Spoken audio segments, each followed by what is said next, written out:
So, what is a sampler? Well, a sampler is very similar to a synth. In fact, most of the same elements that we've already talked about in synths are present in most samplers. Envelope generators, LFOs, and filters are integral parts of most samplers. So the best way to think about a sampler is to treat it like a synth, but instead of making sounds using an oscillator, you're replacing that oscillator with a sample. Now, instead of being limited to using cycles of waves to make your sound, you now have the ability to use any sound you want. So let's go check out my EP 133. So there are a few key things to understand when we use samplers.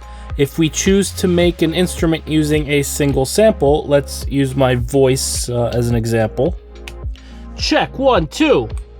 Check 1 2. Check 1 2. This is the Teenage Engineering EP 133 KO2, by the way. A long, ridiculous name, just call it the KO2. It's really cool. Definitely check it out if you're interested. So notice how at center C, check 1 2, my voice sounds similar to how I recorded it. Now watch what happens when I move up one octave. Check 1 2. Check 1 2. The speed of my voice has doubled. Now remember how an octave above a frequency is double that frequency? The same goes for samplers. So if my sample is 2 seconds long, then an octave up will be 1 second long. And an octave down would be 4 seconds long. So let's go. Check 1 2. That's half speed. Check 1 2. Normal speed, and an octave up. Check 1 2. Double speed.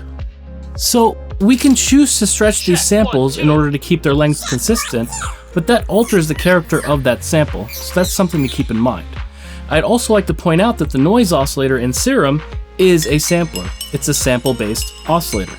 Now I'm going to be sound designing using samples in future clips, so make sure to stick around, follow or subscribe, and I'll show you everything you need to use samplers effectively. Feel free to ask questions in the comments, make sure to leave a like. Thanks for watching.